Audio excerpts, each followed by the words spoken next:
Seluruh peradaban jatuh, kekaisaran, kerajaan, negara, apapun yang berdiri akan jatuh. Mulai dari Romawi yang berdiri lebih dari 1000 tahun, Persia yang agung dengan raja segala rajanya, Mongol yang mengguncang dunia dengan invasinya yang mengerikan, Majapahit yang menguasai Nusantara, Uni Soviet yang sangat kuat, semuanya tersungkur.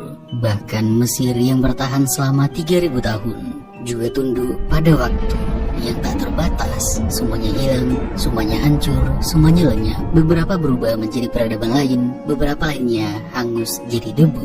Kekaisaran Ottoman, Republik Weimar, Yugoslavia, Cekoslovakia, Rhodesia, semuanya menghilang. Namun, beberapa lebih cepat dari yang lainnya. Tapi apa yang bisa membuat negara bisa hancur? Kenapa negara bisa hancur? Semua kekacauan yang kita dengarkan di mana-mana, di mana semua orang mengatakan bahwa negara sudah sangat kacau, mencapai sesuatu yang akan sangat susah untuk diselamatkan. Semua hal mulai dari korupsi, kolusi, nepotisme, kebijakan demi kebijakan, hukum dan keadilan hanya kata indah, membuat semua orang bertanya, apakah diri sendiri masih merupakan bagian dari kelompok yang mereka yakini sebelumnya? Apakah kita memang masih warga negara? Apakah kita masih diperhitungkan oleh politik yang ada? Itu membuat kita jelas bertanya-tanya, apakah ini akan terus-menerus ada atau cuma gelombang kekacauan sementara? Apakah mungkin akan terjadi keburukan yang mengerikan yang jelas tidak kita inginkan? Oleh sebab itu, belajar bagaimana sebuah negara bisa hancur membuat kita bisa melakukan refleksi bersama mengenai apa yang sebenarnya yang kita lakukan selama ini. Bukan untuk melepaskan gelombang kebencian satu sama lain, tapi untuk mengerti dengan lebih mendalam dan sadar dengan apa yang kita lakukan sebagai masyarakat yang bertanggung jawab terhadap negara, mau itu dengan jabatan atau sebagai rakyat biasa. Warning, video ini sama seperti video-video kita biasanya, bukan untuk menyudutkan siapapun dan pihak manapun, tapi sebagai bahan refleksi untuk mencapai kebaikan yang bisa kita mulai dari diri sendiri. Karena seperti yang dikatakan oleh Plato, jiwa negara adalah bentuk dari jiwa masyarakatnya sendiri. Tidak peduli apakah dia memiliki tanggung jawab secara langsung ataupun tidak. Banyak analisis politik dan ekonomi telah berusaha menjawab pertanyaan ini. Kenapa negara bisa hancur? Teori geopolitik membahas konflik antar bangsa, teori ekonomi menyoroti krisis keuangan dan ketimpangan sosial, sejarah menunjukkan pola kehancuran yang berulang. Namun, hal-hal deskriptif sebenarnya tidak pernah membawa kita ke akar permasalahan. Mungkin kita bisa menyelesaikan hal spesifik yang terjadi sekarang, apapun itu. Tapi kalau akar permasalahan tidak pernah diselesaikan, semuanya hanya akan terulang kembali. Dan Plato, yang dikenal sebagai orang pertama yang menulis mengenai politik, mengatakan, negara akan hancur ketika penjaganya dari besi atau perunggu yang menguasainya. Entah apapun maksud dari Plato ini, akan kita coba cari tahu secara mendalam, dengan juga menyentuh banyak filsuf-filsuf politik besar yang dari dulu sudah mempelajari, memikirkan dengan mendalam, dan memprediksi satu pertanyaan besar ini. Apa sebenarnya yang membuat sebuah negara hancur?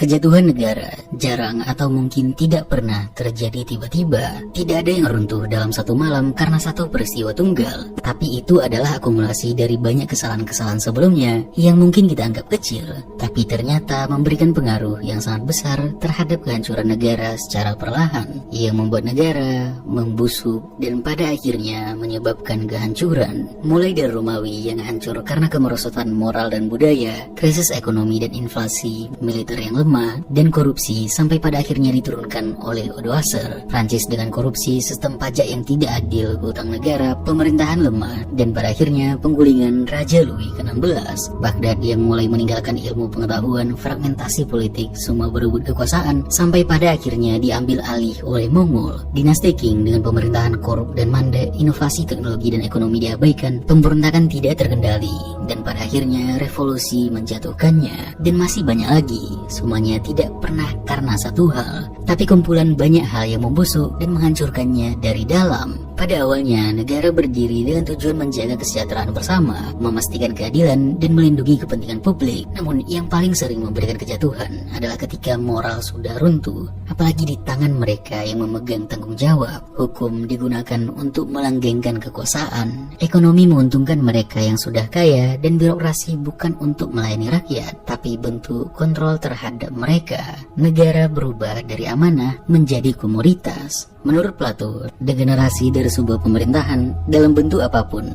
adalah sesuatu yang tidak dapat dihindari. Dia menjelaskan ketika manusia lebih memilih kesenangan, mau itu kekayaan, kekuasaan, nafsu, atau apapun itu, dibandingkan hal-hal yang lebih baik menurutnya, atau hal-hal naif menurut kita, seperti keadilan, disiplin, dan tanggung jawab, pemerintahan dalam bentuk apapun akan hancur. Dalam negara seperti ini, ketika ketidakberaturan dan nafsu merajalela, maka kesederhanaan dianggap memalukan, dan kota menjadi tak terkendali bagaikan kapal tanpa nahkoda. Ketika kesenangan menjadi hukum tertinggi, kebajikan dikorbankan dan masyarakat tenggelam dalam dekadensi seperti kapal yang terombang-ambing tanpa arah. Plato menjelaskan bahwa keruntuhan moral dari dalam yang terjadi ketika manusia dikendalikan oleh nilai-nilai rendah membuat nafsu menjadi tak terbatas dan memberikan kehancuran yang mengerikan dalam berbagai bentuk, mau itu keserakahan ekonomi, hedonisme, korupsi, dan penyalahgunaan kekuasaan, dan runtuhnya hukum dan ketertiban. Namun, kita yang mendengar ini jelas pasti merasakan yang digagaskan oleh Plato ini terlalu naif dan terlalu mengawang-awang di langit sana. Manusia tidak seperti itu. Manusia tidaklah seideal itu. Manusia tidak akan bisa mencapai hal-hal yang terlalu ideal ini. Terlalu utopis untuk kita bahkan membicarakan ini. Mungkin memang kita adalah manusia yang mengerikan. Dari awal memang kita secara natural tidak pernah seperti yang diinginkan oleh Plato. Kita serakah, kita rakus, kita sombong, apapun itu yang membuat beberapa dari kita rela melakukan kejahatan, meskipun tahu itu kejahatan, hanya demi memuaskan keinginan hewani kita, kebinatangan kita. Aristoteles, murid dari Plato, setuju dengan kita mengenai ini, bahwa manusia memang penuh dengan keinginan dan nafsu yang membuat kita adalah makhluk irasional. Manusia secara alami adalah makhluk politik, dan alam tidak menciptakan sesuatu dengan sia-sia, tetapi dalam dirinya terdapat keinginan dan nafsu. Banyak orang mengejar kesenangan seperti binatang, dan mereka mengira bahwa kebahagiaan terletak dalam hal ini. Karena ini, Aristoteles memandang politik juga berbeda dari Plato, di mana Aristoteles melihat bahwa sifat mendasar dari manusia adalah mereka yang penuh dengan hal-hal yang membumi ini. Tapi dia juga melihat, karena manusia adalah makhluk sosial dan politik, mereka haruslah mengesampingkan ini untuk menjaga ketertiban yang ada dan membangun kepentingan bersama yang adil. Setiap bentuk pemerintahan yang bertujuan untuk kepentingan bersama adalah pemerintahan yang adil. Tetapi jika pemerintahan hanya menguntungkan penguasa, itu adalah bentuk penyimpangan. Namun manusia tetaplah manusia. Mereka terus-menerus ingin mencapai keinginan mereka sendiri tanpa mempedulikan apapun selain hal itu. Demokrasi yang merupakan bentuk pemerintahan mayoritas di seluruh negara hari ini, menurut Aristoteles, bisa runtuh. Dan itu terbentuk ketika para pemimpin lebih memprioritaskan keinginan mereka sendiri. Hal ini telah terjadi di banyak demokrasi. Para pemimpin rakyat yang menjarah kekayaan publik membuat negara menjadi miskin, sementara mereka sendiri menjadi kaya. Akibatnya, rakyat mulai membenci mereka, dan demokrasi pun berubah menjadi oligarki. Ada salah satu ucapan yang sangat terkenal dalam pemerintahan dan hukum, yaitu Salus Populi Suprema Lex Esto. Keselamatan rakyat harus menjadi hukum tertinggi. Cicero, filsuf Romawi, menekankan prinsip pertama dari hukum dan pemerintahan. Hukum haruslah melayani kepentingan masyarakat umum, bukan hanya segelintir elit yang berkuasa, karena kepentingan umum jelas lebih penting daripada kepentingan individu. Negara juga memiliki kewajiban utama untuk melindungi rakyatnya, dan hukum tidaklah boleh digunakan sebagai alat untuk menindas rakyatnya sendiri, tapi harus melayani kesejahteraan mereka. Prinsip ini adalah yang membentuk negara modern sekarang. Banyak filsuf politik modern yang terpengaruh dengan ini nantinya mengembangkan idenya mengenai hukum ini dan menetapkannya dalam konstitusi pemerintahan. Thomas Hobbes, filsuf politik yang melihat manusia dalam bentuk terburuk mereka sebagai bentuk natural, dia melihat bahwa manusia sebenarnya hidup tanpa hukum atau pemerintahan yang terus-menerus menyebabkan konflik terus-menerus. Dia mengatakan, perang semua melawan semua. Dia melihat bahwa manusia penuh dengan nafsu binatang yang mengerikan. Mereka kotor dan serakah. Semua keburukan tentang manusia mungkin ada di pikirannya sebagai bentuk alami dari manusia itu sendiri. Dari sanalah dia mengembangkan kontrak sosial sebagai dasar dari negara. Satu-satunya cara untuk mendirikan kekuasaan bersama adalah dengan menyerahkan seluruh kekuatan mereka kepada satu orang atau kepada satu majelis yang dapat mengubah semua kehendak individu menjadi satu kehendak. Menurutnya, agar manusia yang rakus dan korup bisa mencapai kehidupan dalam kedamaian, mereka haruslah sepakat untuk menyerahkan kerakusan mereka ini terhadap negara dan membentuk kontrak sosial dalam bentuk hukum dan ketertiban. Oleh sebab itu, bagi Hobbes, hukum dan pemerintahan berfungsi untuk menahan nafsu yang mengerikan ini, bukan untuk menegakkan nafsu itu sendiri, karena kebinatangan manusia hanyalah mengarahkan mereka pada kehancuran mereka sendiri. Sebab hukum alam yang merupakan perintah yang melarang manusia melakukan sesuatu yang dapat menghancurkan hidupnya hanya akan menjadi hukum sejauh ada kekuatan yang cukup untuk memaksanya ditaati, karena hanya kekuasaan tertinggi yang dapat mewajibkan manusia untuk menaatinya.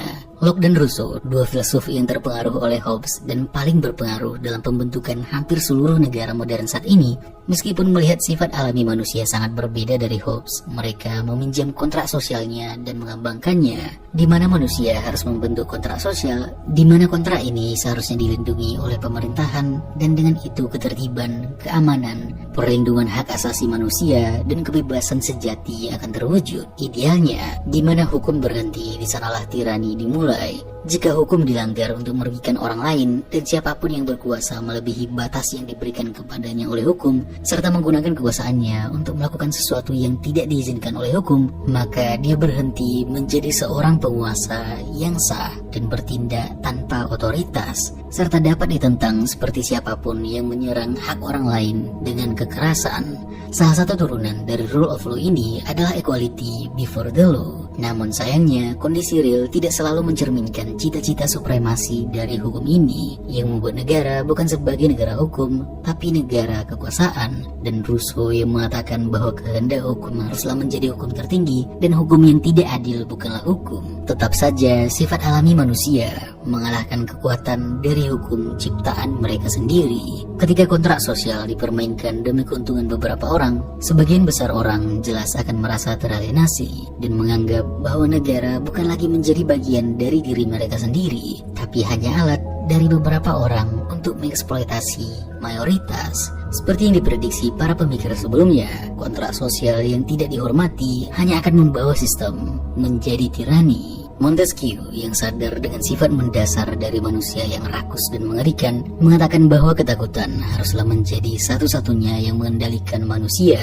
Dia mengatakan bahwa dalam pemerintahan, hukum adalah yang menanamkan ketakutan tersebut. Ketakutan adalah prinsip pemerintahan despotik, kebajikan adalah prinsip republik. Tanpa adanya mekanisme pengawasan, kekuasaan akan selalu cenderung disalahgunakan, yang pada akhirnya bisa saja menghancurkan negara. Montesquieu adalah yang paling dikenal mengembangkan konsep trias politika, yang berarti ada pemisahan kekuasaan menjadi tiga, yaitu raja, parlemen, dan pengadilan, atau eksekutif, legislatif, dan yudikatif, dengan tujuan jelas untuk setiap cabang bisa mengawasi dan menyeimbangkan satu sama lain, yang membuat ketakutan terhadap hukum ada dan kebebasan terhadap rakyat bisa tercapai. Kalau digabungkan, kekuasaan absolut akan muncul dan tidak ada lagi yang takut dengan apapun, dan sifat manusia korup akan muncul dengan mudah. Ini adalah pengalaman abadi bahwa setiap orang yang memiliki kekuasaan cenderung menyalahgunakannya. Ia akan terus melangkah hingga menemukan batasnya. Karena ketika pemisahan kekuasaan tidak terjadi, jelas pihak yang mendominasi akan dengan mudah mengancam kebebasan rakyat. Ketika hendak membentuk sebuah pemerintahan yang harus bertahan lama, janganlah mengatur segala sesuatu sedemikian rupa sehingga dua kekuasaan berkumpul dalam tangan yang sama. Jika legislatif dan eksekutif digabung, maka pemerintahan dapat membuat dan menjalankan hukum sesuka hati. Jika eksekutif dan yudikatif digabung, maka keadilan tidak bisa diharapkan karena penguasa juga yang mengadili dirinya sendiri. Jika yudikatif dan legislatif digabung, maka hukum akan ditafsirkan sesuai dengan kepentingan pembuatnya, bukan demi keadilan. Kebebasan mengerikan justru memberikan kemampuan bagi manusia yang rakus untuk terus-menerus memuaskan apa yang diinginkan, yang mana kita tahu itu mungkin saja tidak terbatas.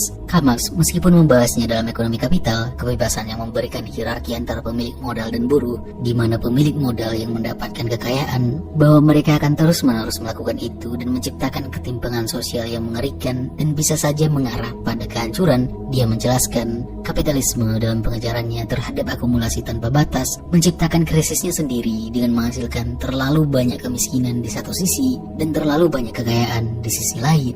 Karl Marx dalam teorinya mengenai basis dan superstruktur superstruktur, di mana menurutnya seharusnya ekonomilah yang menentukan politik, hukum, agama, dan ideologi yang merupakan superstruktur, ternyata salah dalam beberapa kasus. Justru dalam demokrasi yang membusuk, politik dengan kebebasan mengerikanlah yang mengatur yang lainnya, di mana semuanya dibawa kemana-mana tergantung kepentingan dari politik yang membuatnya justru menjadi basis dari segala superstruktur. Atau mungkin saja yang dikatakan Karl Marx benar, bahwa ideologi dan bentuk ekonomi adalah yang mempengaruhi semuanya.